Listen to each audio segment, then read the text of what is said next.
ಭೋವಿ ವಡ್ಡರ ಸಮಾಜಕ್ಕೆ ಕರ್ನಾಟಕ ರಾಜ್ಯ ವಿಧಾನ ಪರಿಷತ್ತಿನ ಸದಸ್ಯತ್ವಕ್ಕೆ ನಾಮನಿರ್ದೇಶನ ಮಾಡಬೇಕು ಎಂದು ಕಲ್ಯಾಣ ಕರ್ನಾಟಕ ವಡ್ಡರ ಕ್ಷೇಮಾಭಿವೃದ್ಧಿ ಸಂಘದ ಅಧ್ಯಕ್ಷರಾದ ತಿಪ್ಪಣ್ಣ ಒಡೆಯರಾಜ್ ಅವರು ಮನವಿಯನ್ನು ಮಾಡಿದ್ದಾರೆ. ಇಂದು ಕಲಬುರಗಿ ನಗರದಲ್ಲಿ ಮಾಧ್ಯಮದವರ ಜೊತೆ ಮಾತನಾಡಿದ ಅವರು, ನಮ್ಮ ಸಮಾಜ 40 ವರ್ಷದಿಂದ ಕಾಂಗ್ರೆಸ್ ಪಕ್ಷಕ್ಕೆ ಬೆಂಬಲ ನೀಡುತ್ತಾ ಬಂದಿದೆ. ನಮ್ಮ ಸಮಾಜಕ್ಕೆ ಯಾವುದೇ ಅರ್ಹ ಸ್ಥಾನ ಕೊಡದೆ ಕಾಂಗ್ರೆಸ್ ಪಕ್ಷ ನಮಗೆ ತಾರತಮ್ಯ ಮಾಡಿದೆ ಎಂದರು. ಕಲಬುರಗಿ 4 ಕ್ಷೇತ್ರಗಳಲ್ಲಿ ಪ್ರತಿಯೊಂದು ಸಮಾಜಕ್ಕೂ ಒಂದರಂತೆ ಪಕ್ಷದ ಅಧಿಕೃತ ಟಿಕೆಟ್ ನೀಡಬೇಕಿತ್ತು, ಆದರೆ ಇಲ್ಲಿವರೆಗೆ ನೀಡಿಲ್ಲ. ಪಕ್ಷ ನಮ್ಮ ಸಮಾಜದ ಮೇಲೆ ಯಾವುದೇ ಕಾಳಜಿ ವಹಿಸುತ್ತಿಲ್ಲ. ಮುಂದಿನ ದಿನಗಳಲ್ಲಿ ಸಿಎಂ ಸಿದ್ದರಾಮಯ್ಯ ಹಾಗೂ DCM DK ಶಿವಕುಮಾರ್ ಅವರು ನಮ್ಮ ಸಮಾಜದ ಅಭ್ಯರ್ಥಿಯನ್ನು ನಾಮನಿರ್ದೇಶನ ಮಾಡಬೇಕು ಹಾಗೂ ನಿಗಮ ಮಂಡಳಿಗೆ ಆಯ್ಕೆ ಮಾಡಬೇಕೆಂದರು. ಈ ಸುದ್ದಿಗೋಷ್ಠಿಯಲ್ಲಿ ಶ್ರೀಹರಿ ಜಾಧವ್, ಶ್ರೀನಿವಾಸ್ ನಡುಕುಲ್ಕರ್, ಪರಶುರಾಮ್ ಮಡಿಯಾಳ್ಕರ್, ಕಾಜಪ್ಪ ಕಾಳ್ಗಿ, ವಿದ್ಯಾನಂದ ಒಡೆಯರಾಜ್, ಅರ್ಜುನ್, ಭೀಮಾಶಂಕರ್ ಬಂಕೂರ್ ಹಾಜರಿದ್ದರು. Bureau report RJ32 Kannada news, Kalaburagi. ಪ್ರಕಟಣೆಗೋಸ್ಕರ ಆಗಮಿಸಿರುವ ಮಾನ್ಯ ಅಧ್ಯಕ್ಷರಾದ ತಿಪ್ಪಣ್ಣ ಒಡೆಯರಾಜ್ ಹಾಗೂ ಶ್ರೀಹರಿ ಜಾಧವ್, ಭೀಮಾಶಂಕರ್ ಬಂಕೂರ್, ನಾನು ಶ್ರೀನಿವಾಸ್ ಧನುಲ್ಕರ್ ಮತ್ತು ಅರ್ಜುನ್ ಇಟ್ಕರ್, ಮಾಶಾಳ್ಕರ್ ಹಾಗೂ ವಿದ್ಯಾಧರ್ ಒಡೆಯರಾಜ್ ಹಾಗೂ ಭೋಜಪ್ಪ ಕಾಳ್ಗಿ ಇವರು ಎಲ್ಲರೂ ಇದನ್ನು ಸಭೆಯ ಕುರಿತು ತಿಪ್ಪಣ್ಣ ಒಡೆಯರಾಜ್ ಅವರು ಪತ್ರಿಕಾ ಪ್ರಕಟಣೆ ಮಾಡ್ತಾರೆ. ಇಲ್ಲಿವರೆಗೆ ನಮ್ಮ ಸಮಾಜಕ್ಕೆ ಕಾಂಗ್ರೆಸ್ ಪಕ್ಷದಲ್ಲಿ ಜನಸಂಖ್ಯೆಗೆ ಅನುಗುಣವಾಗಿ ಯಾವುದೇ ಪ್ರಾತಿನಿಧ್ಯ ಸಿಕ್ಕಿರೋದಿಲ್ಲ. ಯಾಕೆ ಸಿಕ್ಕಿಲ್ಲ ಅಂತಂದರೆ, ಪಕ್ಷದ ಮುಖಂಡರು ಮೀನಾಮೇಷ ಮಾಡಿ ಈ ಸಮುದಾಯ ಎಷ್ಟರ ಮಟ್ಟಿಗೆ ಪಕ್ಷಕ್ಕೆ ಬೆಂಬಲಿಸುತ್ತ ಬಂದಿದೆ ಮತ್ತು ಹಿಂದೆ ಕೂಡ ನಾವು ಪಕ್ಷದ ಪರವಾಗಿ ಈ ಭೋವಿ ಸಮಾಜಕ್ಕೆ ಪಕ್ಷದ ವತಿಯಿಂದ ಅಧಿಕೃತ ಟಿಕೆಟ್ ಕೊಟ್ಟಾಗ ಹೆಚ್ಚು ಕಡಿಮೆ 100ಕ್ಕೆ 90ರಷ್ಟು ಪಕ್ಷದ ಪ್ರತಿನಿಧಿ ಟಿಕೆಟ್ಲಿಂದ ಭಾಗವಹಿಸಿ ಚುನಾವಣೆಯಲ್ಲಿ ಗೆಲ್ತಕ್ಕಂಥದ್ದು ಪಕ್ಷದವರು ನೋಡಿದ್ದು ನಿಜ ಇರ್ತದೆ. ಆದರೂ ಕೂಡ ಯಾವುದೋ ಒಂದು ಸಾಮಾಜಿಕ ನ್ಯಾಯ ದೊರಕಿಸಿಕೊಡೋದರಲ್ಲಿ ಪಕ್ಷ ಏನೋ ಒಂದು ನಿರ್ಲಕ್ಷ್ಯ ಮಾಡಿದೆ ಅಂಥೇಳಿ ನಮ್ಮ ಭೋವಿ ಸಮಾಜ ನೋವು ಅನುಭವಿಸ್ತಾ ಇದೆ. ಇವತ್ತಿನ ದಿನದಲ್ಲಿ ನಮ್ಮ ವಿಶೇಷವಾಗಿ ಉದಾಹರಣೆಯಾಗಿ ನಮ್ಮ ಗುಲ್ಬರ್ಗ ಜಿಲ್ಲೆಯದೇ ತಗೊಳ್ಳಿ. ನಮ್ಮ ಗುಲ್ಬರ್ಗ ಜಿಲ್ಲೆಯಲ್ಲಿ ಭೋವಿ ವಡ್ಡರ ಸಮಾಜ ಪರಿಶಿಷ್ಟ ಜಾತಿಗೆ ಸೇರಿಸತಕ್ಕಂಥದ್ದು.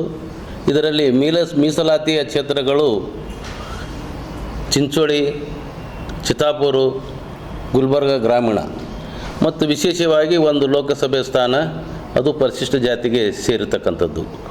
ಮತ್ತು ಈ ಒಂದು ಕ್ಷೇತ್ರದಲ್ಲಿ ಮೀಸಲಾತಿಯಲ್ಲಿ ಬಹುಸಂಖ್ಯಾತರಾದಂಥವರು ಬಲ ಸಮುದಾಯದವರು, ತದನಂತರ ಎಡ ಸಮುದಾಯದವರು, ಮೂರನೇ ಒಂದು ಹಂತದಲ್ಲಿ ಜನಸಂಖ್ಯೆಗೆ ಅನುಗುಣವಾಗಿ ನೋಡಬೇಕಾದರೆ ಬಂಜಾರ ಸಮುದಾಯದವರು, 4ನೇ ಒಂದು ಗುಂಪಿಗೆ ಅಂಕಿ ಸಂಖ್ಯೆಯಲ್ಲಿ ಬರ್ತಕ್ಕಂಥದ್ದೇ ಭೋವಿ ಸಮಾಜ.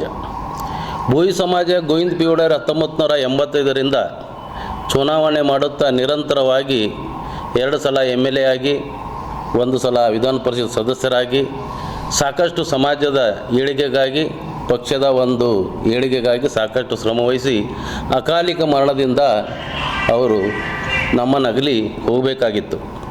ಅವರಾದ ನಂತರ ಈ ನಮ್ಮ ಸಮಾಜಕ್ಕೆ ಕಾಂಗ್ರೆಸ್ ಪಕ್ಷದಲ್ಲಿ ಮತ್ತು ರಾಜ್ಯ ಮಟ್ಟದಲ್ಲಿ 1980ರಲ್ಲಿ ಮೈಸೂರು ಭಾಗದಲ್ಲಿ ಆವಾಗ ನಮ್ಮ R ಗುಂಡೂರಾವ್ ಅವರು ಮುಖ್ಯಮಂತ್ರಿ ಇದ್ದಾಗ ಈ ಒಂದು ಸಮಾಜಕ್ಕೆ ಸರಿಯಾಗಿ ಪ್ರಾತಿನಿಧ್ಯ ಸಿಕ್ಕಿಲ್ಲಪ್ಪ ಅಂತಂದ್ರೆ ವಿಧಾನ ಪರಿಷತ್ತಿನ ಸದಸ್ಯನಾಗಿ ನಾಮನಿರ್ದೇಶನ ಮಾಡಬೇಕಂತೇಳಿ ಮೈಸೂರು ಪ್ರಾಂತ್ಯದಲ್ಲಿ ಕರಿಯಪ್ಪ ಅನ್ನುವಂಥ ನಮ್ಮ ಭೋವಿ ಸಮಾಜದವರಿಗೆ ಪ್ರಪ್ರಥಮವಾಗಿ ವಿಧಾನ ಪರಿಷತ್ತಿಗೆ ನಾಮ ನಿರ್ದೇಶನ ಮಾಡಿದರು.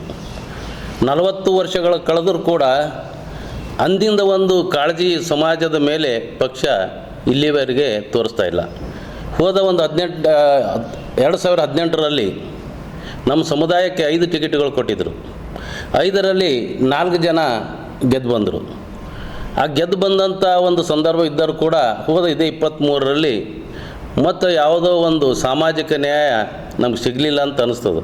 ಹೇಗಪ್ಪ ಅಂತಂದ್ರೆ ಅಖಂಡ ಶ್ರೀನಿವಾಸ ಮೂರ್ತಿಯವರು ಅವರು ಹಾಲಿ ಶಾಸಕರಾಗಿದ್ದರು.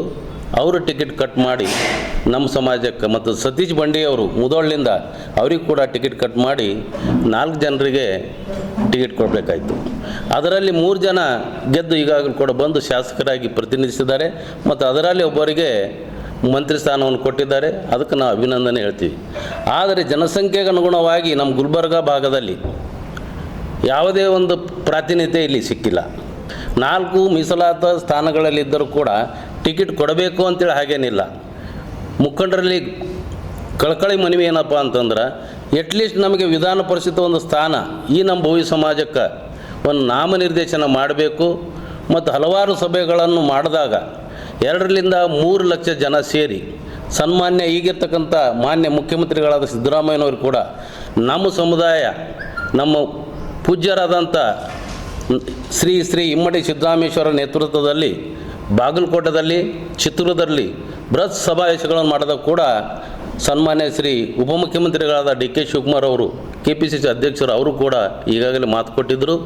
ಅದನಂತರ ಸಿದ್ದರಾಮಯ್ಯರು ಕೂಡ ಮಾತು ಕೊಟ್ಟಿದ್ದರು. ಆ ಮಾತಿನಂತೆ ಯಾಕೋ ಅವರು ನಡ್ಕೊಳ್ತಾ ಇಲ್ಲ. ಹಾಗಾಗಿ ನಮ್ಮ ಸಮಾಜಕ್ಕೆ ಸ್ವಲ್ಪ ಬಹಳ ನೋವಾಗ್ಯದ. ಅದಕ್ಕೆ ತಾವು ಪರಿಗಣಿಸಬೇಕು. ಈ ಒಂದು ನೋವನ್ನು ಪರಿಹಾರ ಮಾಡಬೇಕಾದ್ರೆ ತಮ್ಮ ನಿರ್ಲಕ್ಷ್ಯತನ ಈ ಸಮುದಾಯದ ಮೇಲೆ ಬಿಡಬೇಕು. ಈ ಸಮುದಾಯಕ್ಕೆ ಒಂದು ಪ್ರಾತಿನಿಧ್ಯ ಕೊಡಬೇಕು. ಅಂದಿನಿಂದ ಇಲ್ಲಿವರೆಗೆ ಯಾವಾಗಲೂ ಕಾಂಗ್ರೆಸ್ನಿಂದ ನಾವೆಲ್ಲರೂ ಕಾಂಗ್ರೆಸ್ ಹಿಂಬಾಲಕರಾಗಿ ಯಾವಾಗ ತಾಯಿ ಇಂದಿರಾ ಗಾಂಧಿಯವರ ಕಾಲದಿಂದ ಇಲ್ಲಿವರೆಗೆ ನಮ್ಮ ಸಮುದಾಯಕ್ಕೆ ಸಾಕಷ್ಟು ಅಲೆಮಾರಿಗಳಿದ್ದಿದ್ದೀವಿ. ನಾವು ಗುಡ್ಡಗಾಡದಲ್ಲಿ ಓಡಾಡ್ತಿದ್ದೀವಿ. ಒಂದು ಕಡೆ ಮನೆ ಸಿಕ್ತು, ಮೈ ಮೇಲೆ ಬಟ್ಟೆ ಸಿಕ್ತು, ವಿದ್ಯಾನೂ ಸಿಕ್ಕಿದೆ. ಕಾಂಗ್ರೆಸ್ ನಾವು ಯಾವಾಗಲೂ ಋಣಿಯಾಗಿರ್ತೀವಿ. ಅದಕ್ಕೆ ಅಭಿನಂದನೆ ಕೂಡ ಹೇಳ್ತೀವಿ ಇದ್ದಂಥ ನಾಯಕರಿಗೆ. ಹಾಗಾಗಿ ಈಗಿರ್ತಕ್ಕಂಥ ಸನ್ಮಾನ್ಯ ಶ್ರೀ AICC ಅಧ್ಯಕ್ಷರಾದ ನಮ್ಮ ತಂದೆ ಸ್ವರೂಪದಲ್ಲಿರ್ತಕ್ಕಂಥ ಹಿರಿಯರು ಕರ್ನಾಟಕ ರಾಜ್ಯದಿಂದ ತಾವೊಬ್ಬರು ಅಧ್ಯಕ್ಷರು, ರಾಷ್ಟ್ರೀಯ ಅಧ್ಯಕ್ಷರಾಗಿರಪ್ಪ ಅಂತ ನಮಗೆ ಭಾಳ ಅಭಿಮಾನ ಅದ. ಅದಕ್ಕೆ ನಮಗೆ ಭಾಳ ಸಂತೋಷ ಅದ. ಮತ್ತು ಉಸ್ತುವಾರಿ ಮಂತ್ರಿಗಳಲ್ಲಿ ತಮ್ಮಲ್ಲಿ ವಿನಂತಿ ಮಾಡಿಕೊಳ್ಳೋದಪ್ಪ ಅಂತಂದ್ರೆ, ಈ ಸಣ್ಣ ಸಮಾಜಕ್ಕೆ ನಿರ್ಲಕ್ಷ್ಯ ಮಾಡಬೇಡ್ರಿ. ಯಾವುದೇ ಕ್ಷೇತ್ರ 9 ಕ್ಷೇತ್ರಗಳ ನಮ್ಮ ಗುಲ್ಬರ್ಗ ಜಿಲ್ಲೆಯಲ್ಲಿ ಯಾರು 5,000ರಿಂದ 10,000 15,000 ಮೊದಲಿಂದ ಮಾತ್ರ ಗೆಲ್ತಾ ಇದ್ದಾರೆ. ಆದರೆ ನಾವು 1 ಲಕ್ಷ ಜನ ಮತದಾರಿದ್ದೀವಿ. ಅದಕ್ಕಾಗಿ ದಯಮಾಡಿ ತಾವು ಈ ಜನಗಳಿಗೆ ಕೂಡ ಗುರುತಿಸ್ರಿ. ಪಕ್ಷಕ್ಕೊಂದು ಪ್ರಾತಿನಿಧ್ಯ ಸಿಗಲಿ. ಪಕ್ಷದ ವತಿಯಿಂದ ಈ ಸಮುದಾಯಕ್ಕೆ ಇನ್ನೂ ಹೆಚ್ಚಿನ ಪ್ರಮಾಣದಲ್ಲಿ ಕಾಂಗ್ರೆಸ್ ಪಕ್ಷದಲ್ಲಿ ಈ ಜನ ಭೋವಿ ಸಮಾಜ ಹೆಚ್ಚು ಕೆಲಸ ಮಾಡಲಿ. ಕಾಂಗ್ರೆಸ್ ಬಗ್ಗೆ ಗೌರವ ಇಟ್ಕೊಳ್ಳಿ. ಕಾಂಗ್ರೆಸ್ ಪಕ್ಷ ಎತ್ತಿಡೀಲಿ. ಸಂವಿಧಾನಾತ್ಮಕವಾದಂಥ ಒಂದು ಚಟುವಟಿಕೆಗಳು ತಮ್ಮ ಪಕ್ಷದಲ್ಲೇ ನಾವು ಕಾಣ್ತಿರ್ತೀವಿ. ಅದಕ್ಕಾಗಿ ನಮ್ಮ ಕಾಂಗ್ರೆಸ್ಗೆ ಬೆಂಬಲ ಇದೆ. ಅದಕ್ಕಾಗಿ ತಾವು ದಯಮಾಡಿ ಈ ನಮ್ಮ ಸಮುದಾಯಕ್ಕೆ ಒಂದು ಪ್ರಾತಿನಿಧ್ಯ ಜಿಲ್ಲಾರಲ್ಲ ರಾಜ್ಯ ಮಟ್ಟದಲ್ಲಿ ಒಂದು ವಿಧಾನ ಪರಿಷತ್ ಸ್ಥಾನಮಾನ ಕೊಡಬೇಕು. ಅದರ ಜೊತೆಗೆ ಕನಿಷ್ಠ ಪಕ್ಷ ಇನ್ನೂ 2 ಸ್ಥಾನಗಳು ನಿಗಮ ಮಂಡಳಿ ಅಧ್ಯಕ್ಷರನ್ನಾಗಿ ಮಾಡಬೇಕಂತ ಹೇಳಿ ಈ ನಮ್ಮ ಸಮಾಜದ ವತಿಯಿಂದ ಕಳಕಳಿಯಿಂದ ವಿನಂತಿ ಮಾಡ್ಕೊಳ್ತೀವಿ.